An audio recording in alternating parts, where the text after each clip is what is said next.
Innal hamdalillah nahmaduhu wa nasta'inuhu wa nastaghfiruh wa na'udzu billahi min syururi anfusina wa min sayyiati a'malina may yahdihillahu fala mudhillalah wa may yudlil fala hadiyalah asyhadu an la ilaha illallah wahdahu la syarikalah wa asyhadu anna muhammadan abduhu wa rasuluh. Jamaah kaum muslimin wal muslimat rahimani wa rahimakumullah. Kita panjatkan syukur dan pujian kita kehadirat Allah Subhanahu wa taala atas limpahan nikmatnya kepada kita semua.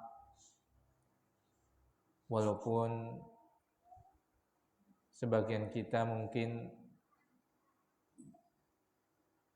melihatnya itu sisi ujiannya, sehingga yang terasa berat itu pada ujian. Karena kita terlalu banyak melihat fokus itu pada ujian tersebut. Sebagaimana pernah saya gambarkan ya. Tatkala anak tanya kepada orang, apa yang antum lihat dari ini? Iya kan? Maka kebanyakan orang akan mengatakan apa? Titik hitam. Iya tidak? Kayak anak tanya, antum lihat apa? Titik hitam. Mayoritasnya akan mengatakan seperti itu. Iya tidak? Padahal ada yang lebih besar daripada titik hitam, yaitu apa? Kertas putih. Iya kan? Padahal yang paling gede adalah apanya? Kertas putihnya. Tapi kebanyakan orang tatkala dikasih pertanyaan seperti ini, mayoritasnya mereka akan menjawab titik hitam yang dilihat. Ya tidak? Itu perumpamaannya. Itu semua untuk mempermudahkan pemahaman aja. Jadi perumpamaan seseorang melihat nikmat Allah dengan ujian Allah itu seperti itu. Nikmat Allah sangat besar, sangat banyak. Ujiannya sebenarnya sedikit. Tapi karena kita fokusnya terlalu fokus pada melihat ujian, sehingga itu yang menjadi terlihat dan menjadi terasa berat. Mau bukti? Sekarang saya buktikan ya. Yang hari ini uangnya sedikit, angkat tangan. Anak pertama. Anak nomor 1 itu angkat tangan itu kan. Pakai dia, Masya Allah, uangnya banyak yang diam-diam gitu. Seperti itu ya. Angkat tangan itu langsung gitu kan. Tapi kenapa kita masih bisa tersenyum? Karena Anda berusaha melihat nikmat yang terlalu banyak yang Allah sudah berikan kepada kita. Coba sih antum perhatikan, bangun tidur tadi. Masih bangun tidur? Masih. Bayangkan kalau antum udah nggak bisa bangun tidur. Gimana coba? Selesai sudah itu. Iya kan? Bangun tidur masih bisa ke kamar mandi? Masih. Dibantu atau pakai kursi roda didorong sama istrinya? Sendiri, Masya Allah. Itu ada loh orang muslim, orang beriman yang sekarang kalau mau masuk kamar mandi harus dituntun oleh keluarganya. Ya tidak? Orang yang sakit, mohon maaf, kencingnya mudah atau susah? Mudah. Antum tahu nggak itu? Kalau kena saluran kencing, operasinya mahal banget. Mau buang air kecil, ngilunya itu. Ya tidak? Antum lancar kencingnya? Masya Allah, alhamdulillah coba itu. Antum bayangkan kalau lagi nggak lancar coba. Itu pegel sekali. Mohon maaf, BAB-nya lancar? Lancar. Tapi banyak orang yang BAB-nya susah, sembelit. Bahkan ada yang Allahumma inni as'aluka al-afiyah yang BAB-nya harus lewat selang. Ya tidak? Ada tidak? Dibuatkan lubang dari perut, dikeluarkan lewat selang, ya tidak? Bayangkan coba. Kita selesai sudah. Ngingetin itu aja sudah kita, iya, alhamdulillah itu kan. Subhanallah. Itu baru ngingetin sedikit itu. Baru ngingetin BAB sama BAK. Kita sudah, alhamdulillah, iya. Lah syarat itu penting sehat, ya tidak? Tapi karena kita melihatnya pada titik hitam ini yang sangat kecil sebenarnya. Itu kita cuma nggak punya duit, itu pun nggak punya total, masih ada sebenarnya. Cuma nggak banyak gitu kan. Iya kan? Cuma ini loh. Dibandingkan dengan apa? Nikmat yang apa? Begitu banyak. Ya tidak? Nah itu. Makanya Rasulullah SAW mengingatkan kepada kita itu untuk selalu melihat apa? Kenikmatan Allah Subhanahu wa taala. Jangan kita melihat apa? Kekurangan kita, ujian kita seperti itu. Seperti itu. Nah, barakallahu fikum. Itu. Ternyata kayak gitu salah satu kuncinya. Dan salah satu kesalahan kita itu kita terfokus pada apa? Sesuatu yang kecil tadi berupa ujian kita, sehingga itu merasa berat. Coba antum lagi ada duit, sibukkan coba. Sibukkan dengan online tawarna. Mendoan, nggak usah ready. Nah, misal seperti itu kan, kelalen harus jadi teh. Bahkan bisa jadi dapat duit, ada yang order. Disibukkan seperti itu dengan positif. Itu masih sibukan yang sederhana ya. Coba sibukkan sampai dengan ibadah yang lain, ya kan? Baca Quran, taklim seperti ini. Seperti sekarang. Lupa nah tadi di rumah lagi nggak ada, ada duit sedikit. Lupa di sini. Kenapa? Karena sibuk dengan apa? Ngajar, ya tidak? Yang dengan misalnya lupa tadi yang di rumah kan? Karena lagi sibuk belajar dan memperhatikan pelajaran. Nah itu ya. Kalau kepengen apa? Hidup kita itu sedikit ringan, bahkan betul-betul ringan. Itu kalau kita apa? Fokusnya pada perkara yang lebih besar, itu apa? Nikmat Allah Subhanahu wa taala. Itu besar sekali nikmat Allah pada. Jangan fokus pada yang kecil. Iya tidak? Coba ujian, ada enggak di sini yang ujiannya? Wis ada duit, bojone ngromet-ngromet, anaknya lagi lara, dewek untune lagi bolong, terus motore mogok, misalnya bodol, kayaknya langka sing diuji kayak gitu loh. Iya kan? Mungkin diujinya satu lah, mungkin anaknya sehat, anak duit, tapi bojone rewel. Nah, mungkin ada, kayak gitu ya. Tapi enggak sing 5-5 nih gitu loh. Ya tidak?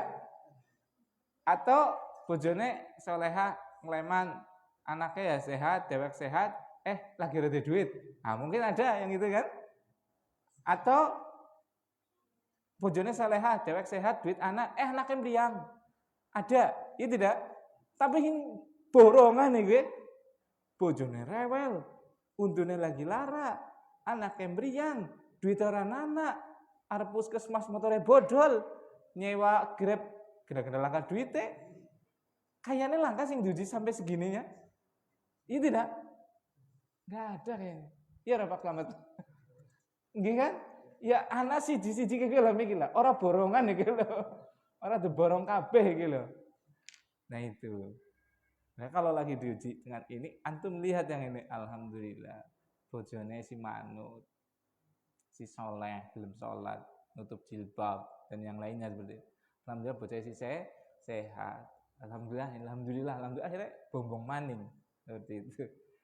Bocah lara ya alhamdulillah, umine orang melu mriyang. Bayangan orang melu mriyang. Aku repot banget ya, ngurusi bocah, ngurusi panganan, ya tidak. Nah itu, barakallahu fikum. Itu banyak-banyak memuji Allah Subhanahu wa taala. Kemudian yang kedua, salawat dan salam kita panjatkan kehadirat Nabi Muhammad sallallahu alaihi wasallam serta keluarganya, sahabatnya, dan seluruh kaum muslimin dan muslimat yang senantiasa berpegang teguh dengan ajaran beliau sallallahu alaihi wasallam. 6. Bismillah. Kita melanjutkan untuk membaca sebuah kitab yang ditulis oleh Syekh Muhammad Ibn Abdul Wahab rahimahullah ta'ala yang berjudul Fadlul Islam, keutamaan agama Islam, sampai pada bab wajibnya masuk Islam secara keseluruhan dan meninggalkan selain ajaran Islam. Kemarin sudah kita bacakan dan terangkan oleh para ulama tentang firman Allah SWT dalam surat Al-Baqarah ayat 208, ya ayyuhalladzina amanu udkhulu fis silmi kafah, wahai orang-orang yang beriman, masuklah kalian ke dalam agama Islam secara sempurna. Sekarang kita membaca ayat berikutnya yang dibawakan oleh beliau untuk menunjukkan bahwasanya wajib bagi kita untuk masuk Islam secara keseluruhan dan meninggalkan selain ajaran Islam.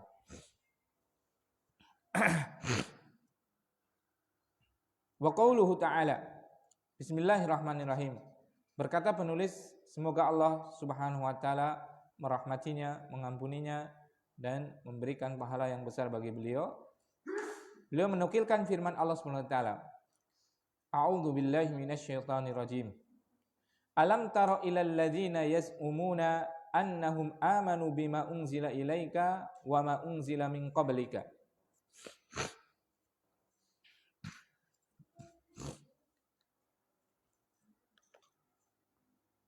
Tidakkah engkau melihat orang-orang yang mereka mengaku bahwasanya mereka sudah beriman kepada apa yang diturunkan kepada engkau, wahai Muhammad, dan apa yang diturunkan kepada sebelum engkau, umat sebelum engkau. Yuriduna ayyatahakamu ila taghut.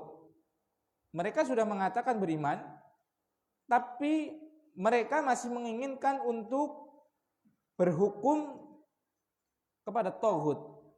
Nanti kita jelaskan makna taghut. Wa qad umiru ayyakfuru bih. Padahal mereka diperintahkan untuk mengingkari taghut.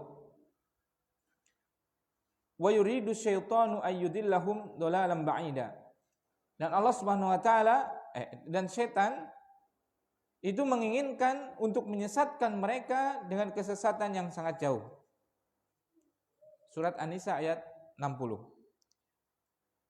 Syekh Muhammad Ibn Abdul Wahhab rahimahullah ta'ala melanjutkan mendatangkan dalil tentang wajibnya masuk Islam secara sempurna dan meninggalkan ajaran selain ajaran Islam dengan firman Allah Subhanahu wa taala dalam surat An-Nisa ayat 60. Di situ Allah Subhanahu wa taala menyebutkan, Alam tara ilal ladzina yaz'umuna annahum amanu. Tidakkah engkau melihat orang-orang yang mereka sudah mengaku bahwasanya mereka sudah beriman dengan apa yang diturunkan kepada engkau wahai Muhammad, yaitu Al-Qur'an, yaitu Islam, wa ma unzila min qablika, dan apa yang diturunkan kepada orang-orang kaum nabi sebelum engkau wahai Muhammad, itu agama Islam, yaitu Taurat, yaitu Injil, yaitu Zabur.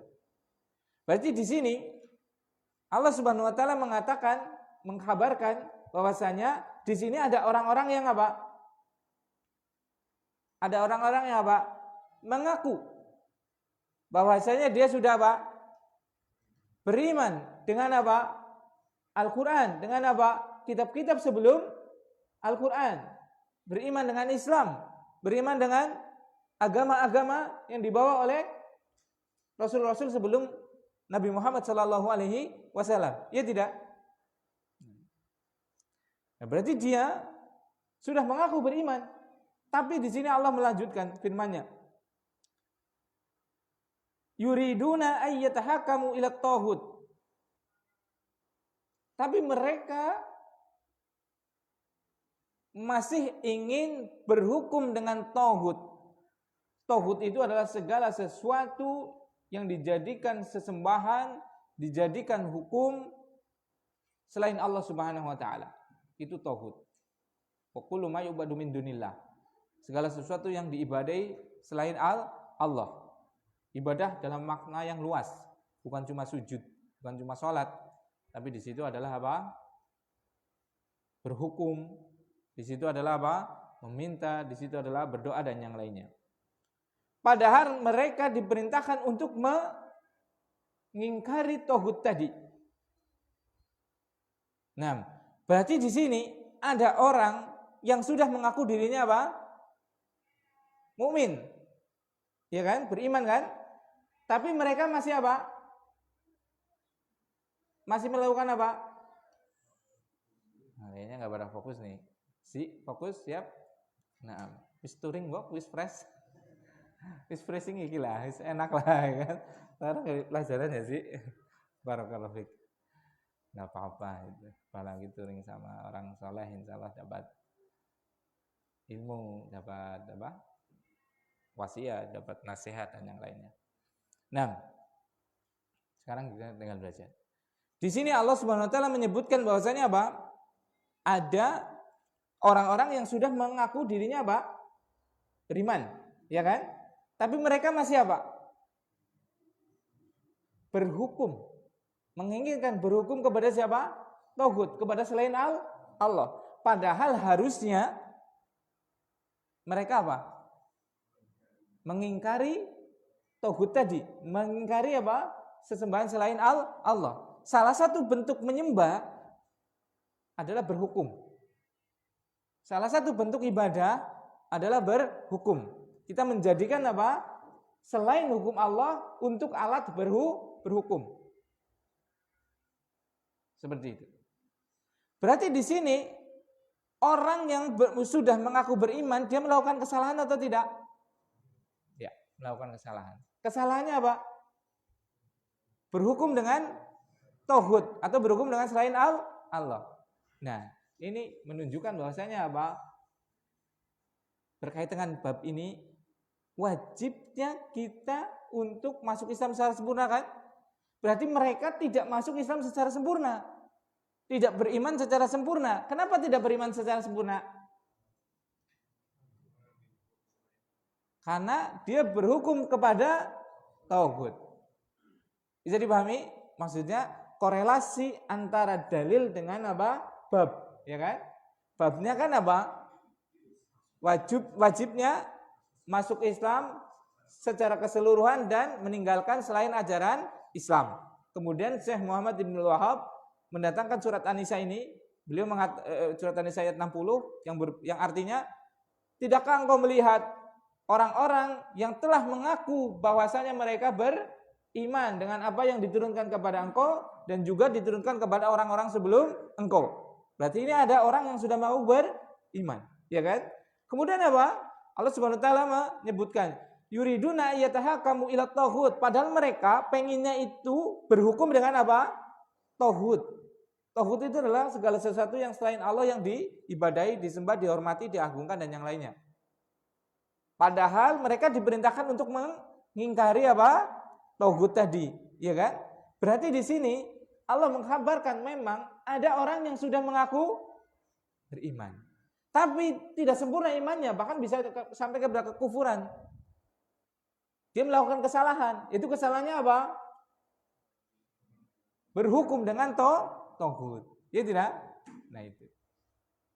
Dan dalil ini kesesuaiannya dengan bab apa? Berarti dia enggak masuk Islam secara keseluruhan. Iya kan? Kesalahannya, ketidakkeseluruhannya dalam ayat ini adalah apa? Berhukum dengan tauhid.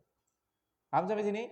Berarti kalau mau masuk Islam, kita tidak cukup untuk hanya sholat karena Allah. Bukan. Bukan cukup itu aja gitu loh. Itu sudah pasti. Gak hanya puasa karena Allah. Gak hanya apa? Zakat karena Allah.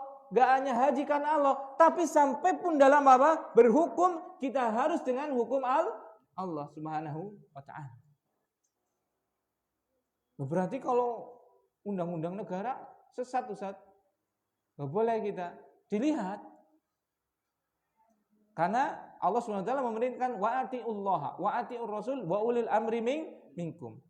Taati Allah, taati Rasul dan ulil amri kalian. Dan kalau kita lihat, apalagi Pancasila misalnya, itu tidak ada yang menyelisihi apa? Syariat. Pancasila nggak ada menyelisih syariat.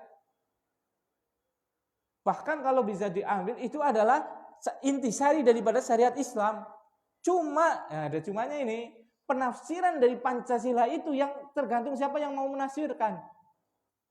Jangankan Pancasila, Al-Quran saja, kalau yang nafsirkan orang orientalis, orang misionaris seperti itu, bisa kok untuk menyesatkan kaum muslimin kok. Iya tidak? Kalau tidak sesuai dengan tafsir para ulama, ya tidak? Nafsir sekarepe dewek. Naudzubillah. Ada seorang tokoh yang mengatakan bahwa ini buat gelebehan dia itu, buat bercandaan, dan itu masya Allah perbuatannya jelas perbuatan kekufuran itu. Dia mengatakan seperti ini, ada kok dalil rokok kok, dalil merokok dalam Al-Quran kok. Apa dalilnya? Warka'u ma'arraqiin. Na'udzubillah. Ini perbuatan yang kufur sekali seperti itu. Warka'u, kata dia merokoklah. Astagfirullahaladzim. Ngeri sekali itu. Padahal warka'u di situ apa? Rukuklah. Sholatlah itu maksudnya. Ma'arraqiin. Tapi ini buat guyonan gitu loh. Karena hobinya suka guyonan. Ini bahayanya guyonan itu. Guyonan kan mencari apa? Senyuman orang, agar orang itu senyum. Ya tidak? Kita bercanda agar orang itu senang. Dan kita senang kalau mereka senang. Kalau guyonan kita diterima. Ya tidak? Warka'u ma'arraqiin. Na'udzubillah. Warka'u ma'arraqiin apa? Merokoklah. Na'udzubillah. Padahal di situ adalah warka'u ruku'an itu artinya apa? Rukuklah. Maksudnya rukuklah adalah salatlah. Ma'arraqiin. Raqiin, pala perokok. Astagfirullahaladzim. Itu ada. Itu tokoh. Ayat buat main-mainan seperti itu. Allah Subhanahu wa taala sudah mengisyaratkan. Abillahi, apa dengan Allah, wa rasulihi, dan rasulnya, wa ayatihi, dan ayat-ayatnya, kuntum tastahziun, kalian menjadikan untuk senda gurau. Nah, tak tadiru, udah, enggak usah cari-cari alasan untuk membenarkan diri, sudah, la tak tadiru. Qad kafartum ba'da imanikum. Kamu sudah kafir setelah kamu beriman. Itu Allah, bukan kita yang menghukuminya itu. Makanya jangan pernah kita bercanda dengan ayat, dengan Al-Quran, dengan agama, nggak boleh.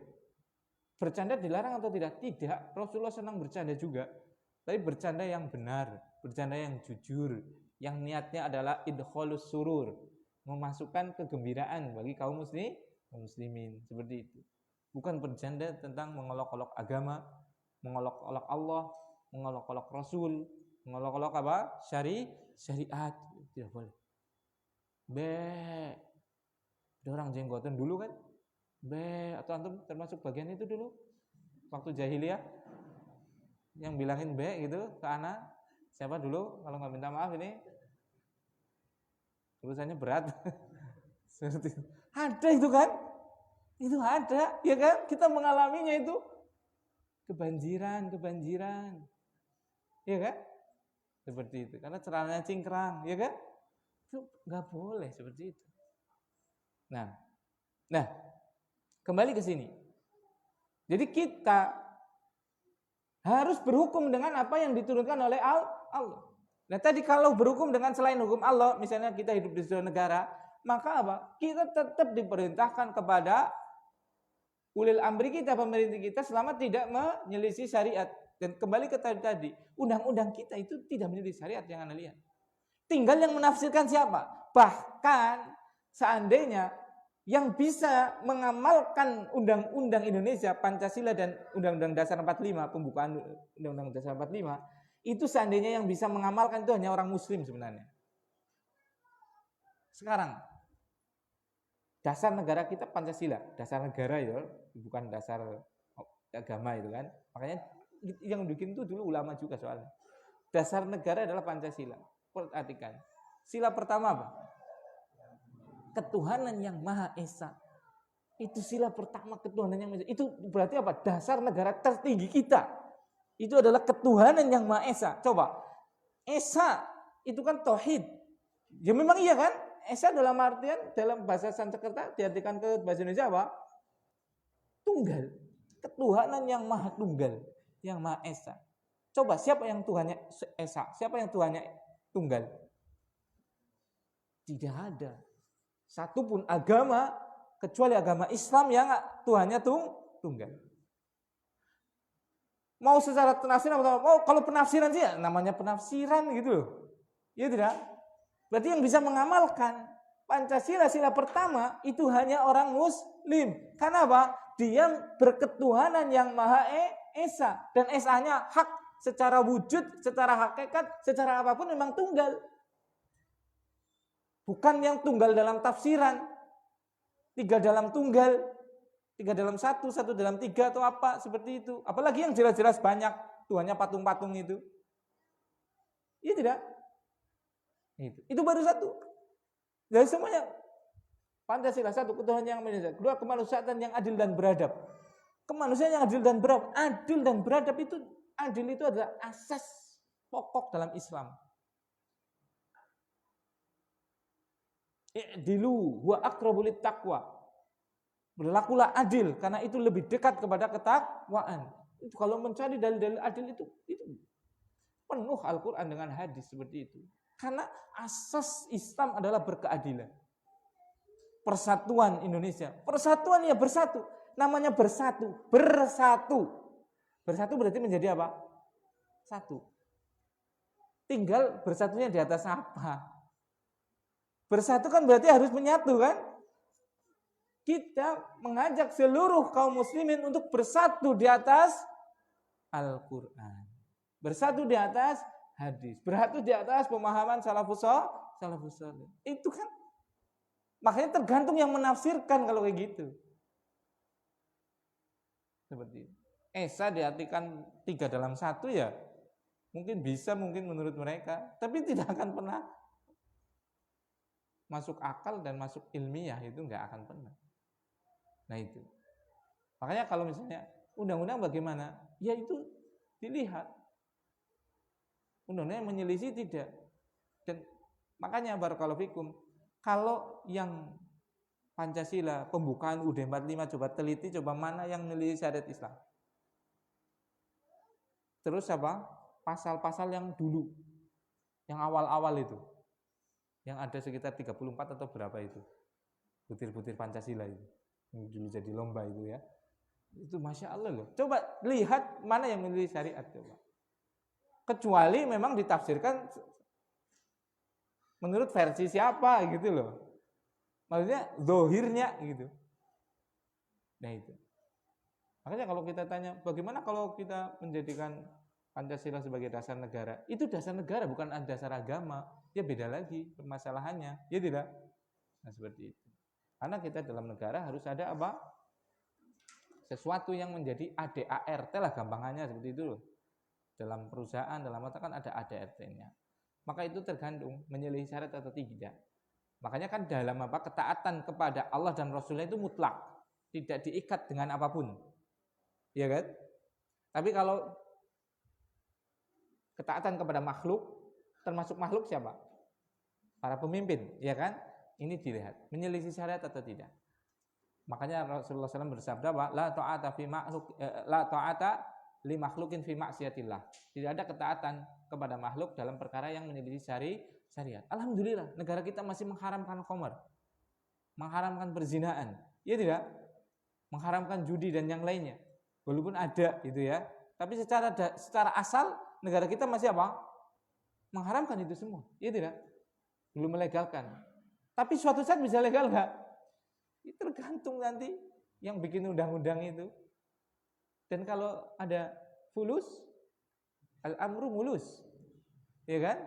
Kalau ada duit, mulus semuanya itu. Gampang. Seperti itu. Oh ya, yang menakutkan adalah, yang paling menakutkan salah satunya adalah apa? Pemimpin-pemimpin su. Pemimpin-pemimpin buruk. Su itu jangan tambah depannya a ya. Itu su itu bahasa Arab loh, suun itu ya. Jadi ustadznya ngomongnya saru loh. Enggak, su itu maksudnya itu bahasa Arab itu ya. Bukan nanti salah paham su itu ya. Ustadznya ngomongnya saru. Enggak, su itu bahasa Arab. Karena ada pemimpin yang ulama yang baik dan ulama su itu kan. Itu jangan tambah ulama tambah a depannya itu bukan gitu ya. Su itu adalah suun, itu artinya apa? Buruk gitu ya. Itu cuma bahasa seperti itu.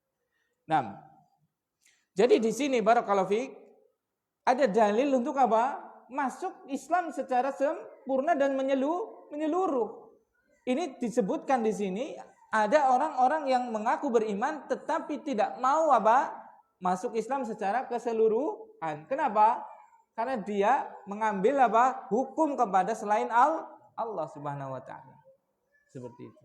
Padahal kita diperintahkan untuk apa? yukfaru bih. Untuk apa? Mengingkari, mengkufuri tagut tadi. Nah, wa yuridu syaitanu ayyudillahum dhalalan ba'ida. Dan Allah dan setan menginginkan untuk menyesatkan mereka dengan kesesatan yang baik. Ini menunjukkan bahwasanya apa? Tahakum, berhukum kepada tagut itu adalah kesesatan. Jadi salah satu godaan setan adalah apa? Membuat hukum-hukum tandingan selain hukum Allah untuk agar manusia apa? Berhukum dengan hukum tersebut sehingga mereka apa? Sesat dengan sesat yang sangat jauh. Makanya orang yang membuat hukum-hukum yang bertentangan dengan syariat, maka dia adalah setan dari jenis manusia. Sebenarnya kalau Islam, syariat Islam yang diterapkan nanti kasihan orang kafir. Kan negara kita juga negara majemuk seperti itu. Gak cuma Islam. Jangan khawatir. Syariat Islam ditegakkan, semua agama terlindungi. Buktinya apa? Negara kita dari dulu adalah dipimpin, disusun, direncanakan, proklamatornya semua muslim. Pak Karno muslim, Pak Hatta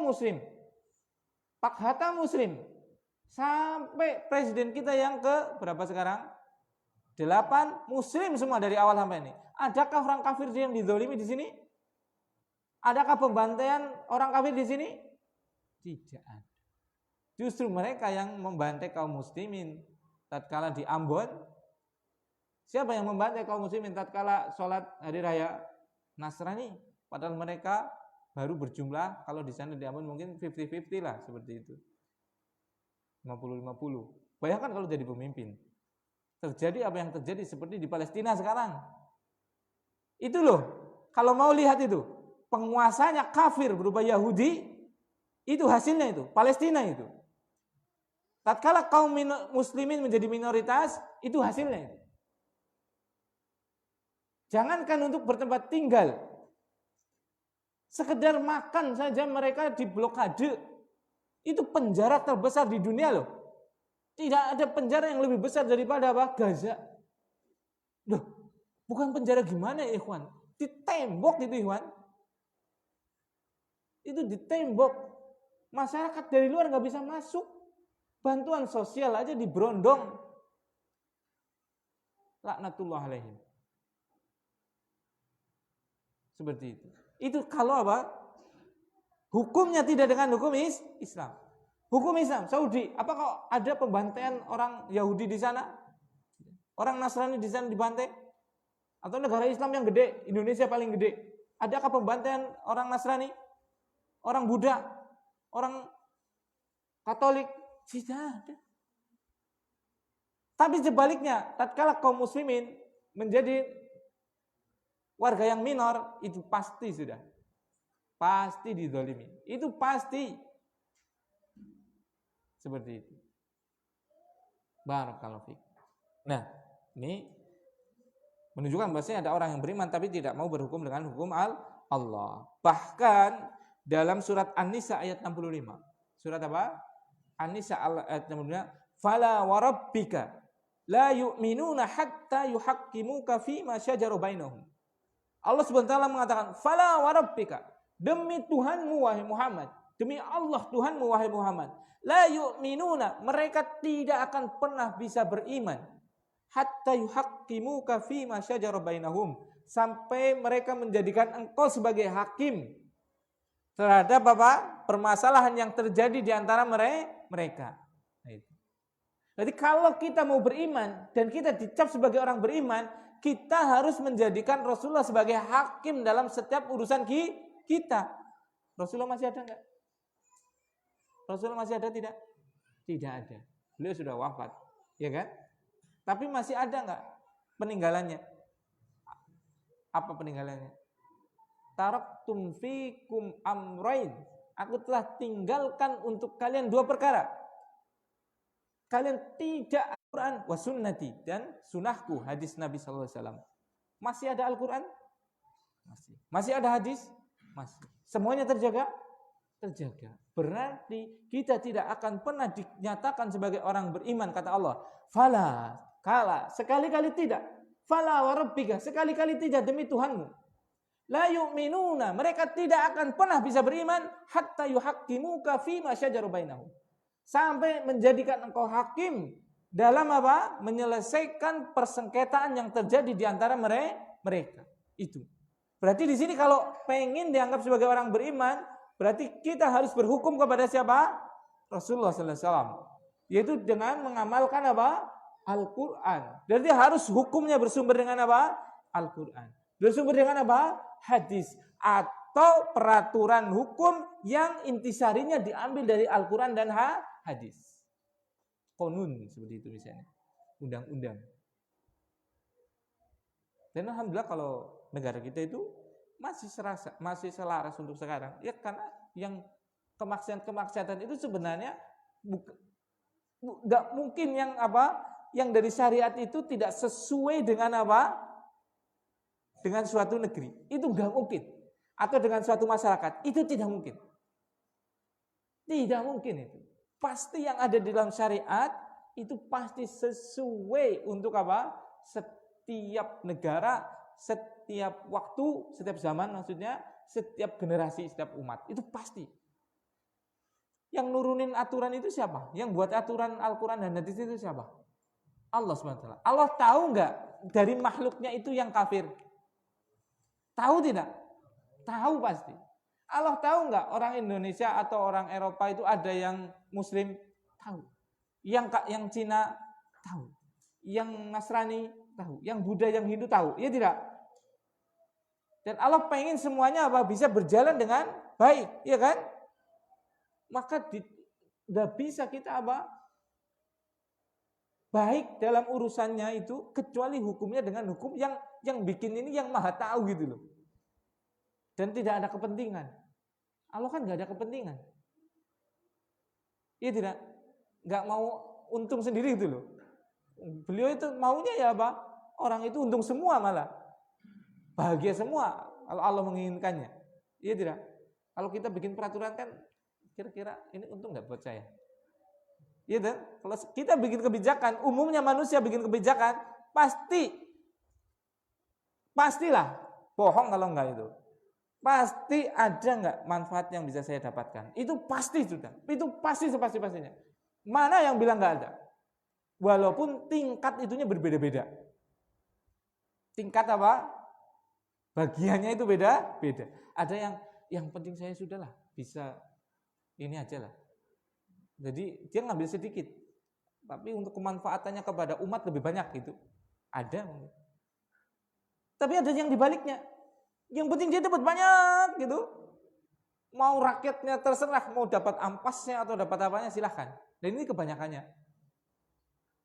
Nah, seperti itu. Tapi kalau Allah SWT tidak ada sedikit pun ketetapan yang Allah SWT berikan, tetapkan kecuali 100%.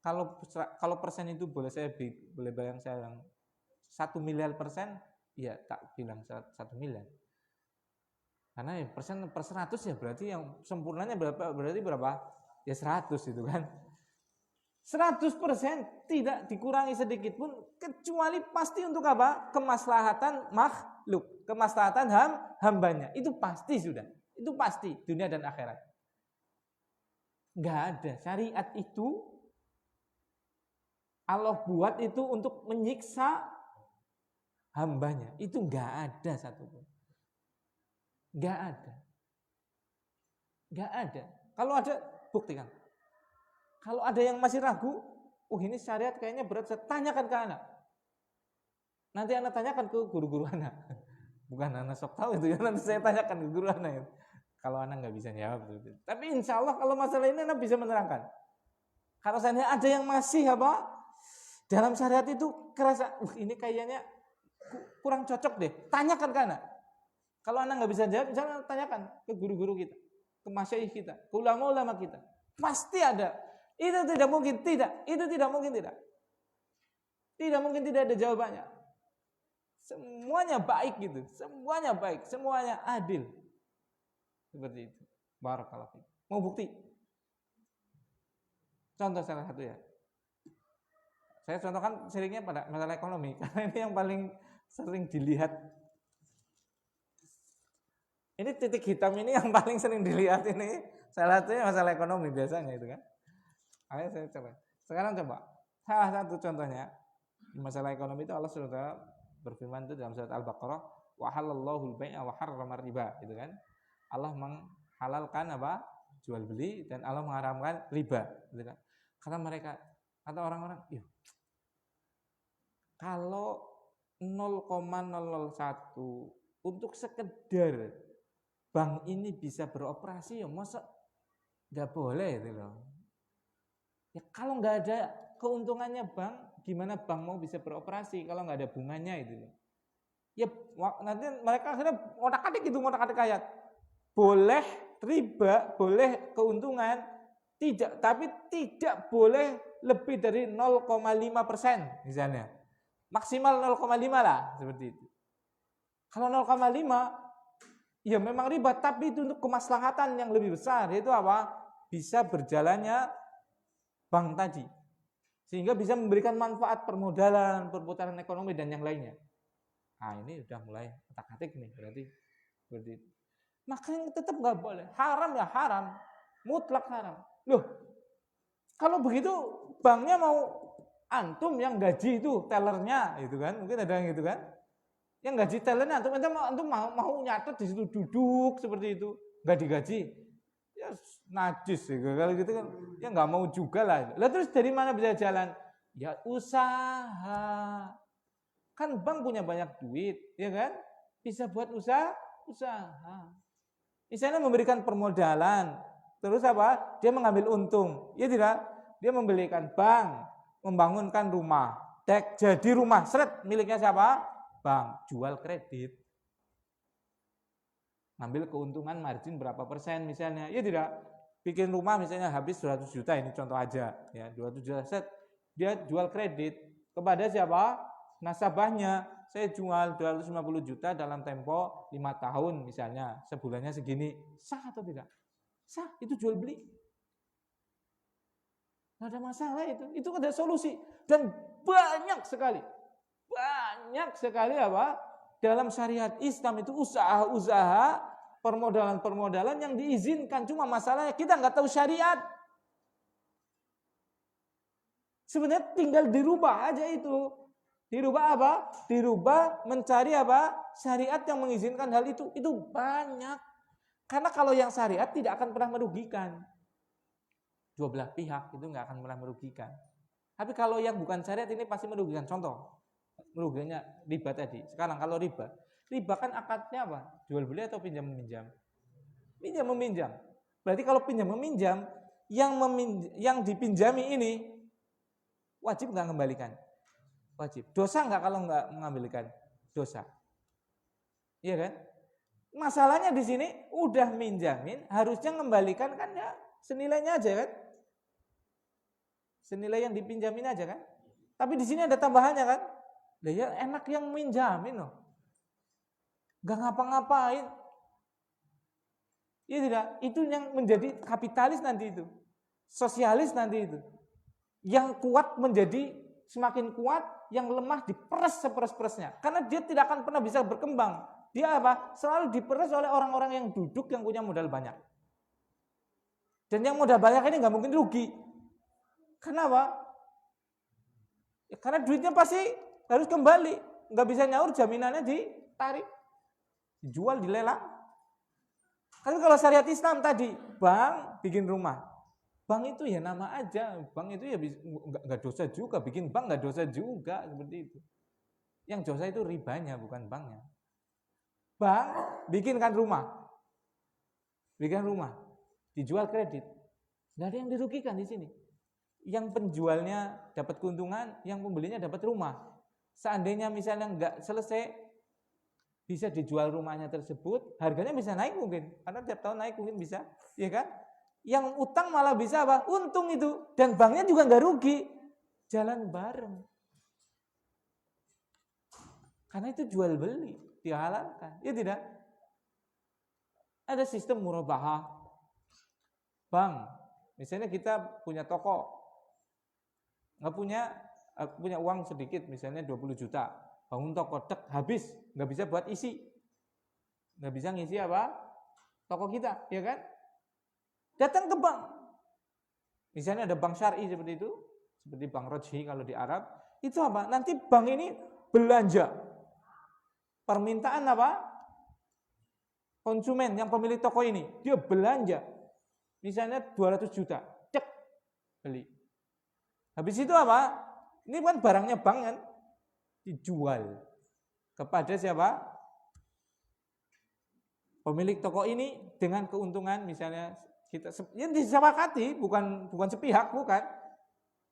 Saya ngambil keuntungan 1% ya tiap bulan misalnya. Nanti kalau setahun berarti 12%. Lah ya jangan 12% lah, genaplah 10% lah. Deal misalnya ridho. Ya sudah, sah itu. Dia tinggal nyicil tiap bulan seberapa. Misalnya 200 juta, 10%-nya apa? Ya gampangannya 20 kan? Berarti kan jadinya 220 kan? Dibagi 12. Misalnya gitu loh. Dia sekitar kurang lebih misalnya 18 juta sebulan. Dia kecil 18 juta. Banknya untung nggak? Untung. Dia dapat 20 juta nggak ngapa-ngapain. Iya kan? Nggak ngapain dalam artian modalin aja. Beliin pertama. Yang ini pemodal, yang punya toko apa? Dia dapat apa? Barang. Dengan apa? Tempo. Nah itu kan jalan bareng. Tinggal mau amanah enggak? Kalau amanah ya Allah berkahi, kalau khianat ya Allah hancurkan. Selesai sudah. Itu enak. Ada solusi kan? Tapi kalau ini, kalau yang bank-bank itu dia nggak peduli pokoknya datang uang dek. Kalau uang dek, misalnya ini pertama dia nggak mau rugi banknya, nggak mungkin rugi, ya kan? Kedua, kalau nggak dibeliin barang usaha biasanya, yang pinjem itu gatel, niat, teta arep mbok isen-isen toko. Tapi oleh cair 200, akhirnya apa? Nggo tuku mobil 100 juta, sing 100 nggo jalan. Akhirnya 100 nggo mikirnya keuntungan bisa misalnya 20 juta. Karena mung sing nggo modal mung 100, keuntungannya paling 5 juta atau 10 juta. Ya tekor nggo nyicil mobil ora teh, nggo nyicil bank ora teh yang wong cicilannya 20 juta. Modalnya sudah dibeli mobil itu kan. Akhirnya apa? Mungkin bulan pertama masih bisa lah, karena tadi penjualannya dengan harga pokoknya kan. Akhirnya pokoknya di apa? Nggak setor, ya kan? Pokoknya buat setor. Akhirnya barang di toko semakin kecil, nggak bisa belanja lagi kan? Akhirnya apa? Tutup tokonya dari mobilnya. Mobilnya didol. Mobilnya turun atau naik harganya kira-kira? Turun. Akhirnya mobilnya didol, urung lunas. Bange. Akhirnya sawah ke gawah. Jaminannya. Iya tidak? Itu gambarannya, dan itu kebanyakannya kayak gitu. Dan kalau kita bicara panjang ya panjang banget ya. Bismillah. Bilang mau masuk. Nah seperti itu, barakallahu fikum. Nah itu, makanya syariat dengan seluruh hukumnya itu untuk kemaslahatan makhluk, bukan untuk kemaslahatan orang Islam aja, bukan. Kemaslahatan seluruh makhluk. Itu termasuk tadi jualan kayak gitu murabah itu. Emang harus cuma syaratnya harus Islam sama Islam? Harus Islam sama Islam atau tidak?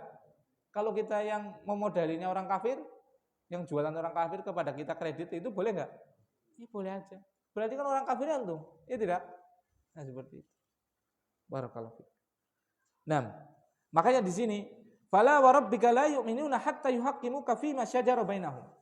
Demi Allah, demi Tuhanmu, mereka tidak beriman sampai mereka menjadikan engkau wahai Muhammad hakim dalam permasalahan perseturuan yang terjadi pada mereka. Jadi itu. Kalau mau beriman secara sempurna, berarti kita harus berhukum dengan apa? Al-Quran. Berhukum dengan apa? Hadis, seperti itu. Nah, kemudian la yajidu fi anfusihim harajan mimma qadaita wa yusallimu taslima. Tidak cuma apa? Menjadikan berhukumnya dengan Al-Quran dan hadis, tapi apa? Tidak mendapatkan pada dirinya haraj, sifat berat. Nah, mimma qadaita, terhadap apa yang telah engkau tetapkan, wa yusallimu taslima, dan menerimanya dengan betul-betul menerima. Jadi kita harus menjadikan Rasul sebagai hakim. Kemudian yang kedua apa? Tidak boleh merasa berat. plong aja dengan syariat. Ada loh orang yang dia keberatan dengan syariat sehingga ngotak-atik syariat seperti itu. Jilbab itu sudah jelas-jelas adalah wajib dikatakan budaya. Kalau budaya ya yang namanya budaya ya nggak wajib kan, seperti itu. Dan yang lainnya misalnya harus menerima, tidak merasa berat. Wa yusallimu taslima, dan menerima dengan lapang dada, betul-betul menerima. Nah itu. Toh nggak ada namanya syariat itu merugikan kita, nggak ada. Nah, jadi dalam pertemuan kali ini sebelum kita tutup kita ulangi lagi, Syekh Muhammad Ibn Wahab mendatangkan dalil tentang wajibnya masuk Islam secara sempurna dan meninggalkan selain ajaran Islam, yaitu dengan firman Allah Subhanahu wa taala dalam surat An-Nisa ayat 60. Allah Subhanahu wa taala mengatakan bahwasanya tidakkah engkau melihat orang-orang yang mengaku bahwasanya mereka sudah beriman dengan apa yang telah diturunkan kepadamu dan juga diturunkan kepada orang-orang sebelummu. Berarti di sini Allah mengkabarkan ada orang-orang yang sudah mengaku beriman, berislam, ya kan? Seperti itu. Cuma mereka menginginkan berhukum kepada toghut, padahal harusnya mereka adalah mengingkari toghut tadi. Berarti mereka sudah masuk Islam, sudah beriman, tapi tidak sempurna. Salah satu tidak sempurnanya adalah kesalahannya adalah berhukum dengan toghut. Toghut itulah segala sesuatu yang diibadahi selain Allah.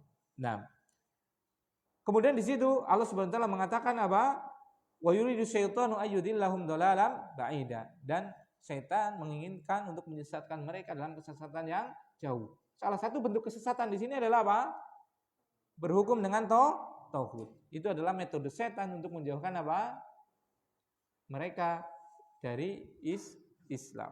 Makanya di sini wajib untuk kita masuk dalam Islam secara keseluruhan. Salah satu masuk Islam keseluruhan adalah kita berhukum dengan hukum Allah Subhanahu wa taala. Hukum yang selain hukum Allah Subhanahu wa taala maka dilihat. Kalau saya tidak menyelisihi, maka itu tidak mengapa, tidak menjadi syariat. Makanya al-adah muhakkamah, adat kebiasaan yang sudah terjadi di suatu masyarakat itu sudah menjadi hukum selama tidak menjadi syariat. Contoh ya, misalnya, loh kayak gini berarti kalau kita ada misalnya nyambat. Kalau kita kan di orang Jawa itu kan biasanya ada tetangga yang bikin rumah, kebiasaan kita adalah nyambat gitu kan. Wah, nyambat itu nggak ada di Al-Quran, Ustaz. Coba cari Al-Quran, Ustaz. Di hadis juga nggak ada nyambat-nyambatan. Berarti ini bid'ah, Ustaz. Berarti ini nggak boleh, Ustaz. Berarti ini kafir, Ustaz. Yang enggak, no. Karena ada kaidah yang mengatakan al-adah muhakkamah. Kebiasaan yang sudah terjadi pada masyarakat, kata kaidah tadi mengatakan muhakkamah, itu betul-betul sebagai sandaran hukum. Selama tidak menyelisihi syariat. Nah, kan enak kan? Adat yang terjadi pada kita, kondangan. Itu adat yang baik, tidak menyelisihi syariat. Maka silakan kondangan. Seperti itu. Enggak apa-apa. Barang gawe bid'ah ora Ustaz. Aku ki anak arep sunatan kok. Engko bid'ah ya Ustaz. Subhanallah. Barang gawe itu adat. Adat barang gawe menyelisih syariat atau tidak? Ya tidak kan? Kecuali mungkin ada campur baurnya, musik-musiknya dan yang lain itu beda lagi ya. Hukum asalnya barang gawe itu kan bukan menyelisih syariat kan? Ya enggak apa. Seperti itu. Ngaji kliwonan. Ngajinya yang kliwon. Misalnya anggar ahad manis atau ahad kliwon seperti itu. Bid'ah Ustaz. Loh, itu kebiasaannya orang sini itu, orang Jawa terutama, itu selain nama hari nasional, itu ada nama pasaran, ya kan? Manis paing pon wage kliwon. Berarti manis paing pon wage kliwon bid'ah Ustaz. Ya tidak loh. Ya kan? Itu adalah adat yang sudah terjadi turun-temurun, mungkin ribuan tahun mungkin, ya kan? Seperti itu. Tapi kalau ini Ustaz, Arab jodohan, detung-etung nganggo minggu kliwon manis paing kayak gitu. Nah, itu dosa itu kalau itu. Kenapa? Karena itu walaupun itu kebudayaan, tapi kebudayaan budaya tersebut menyelisih apa? Syariat. Karena syariat itu harus tawakalnya hanya kepada Allah, ya kan? Fatawakkalu in kuntum mu'minin. Maka bertawalah kalian kepada Allah SWT sehingga kalau kalian betul-betul orang yang beriman. Nah, itu kan mengurangi tawakal kan? Karena dia percaya dengan hitung-hitungan itu. Nah, itu. Barakallahu fikum.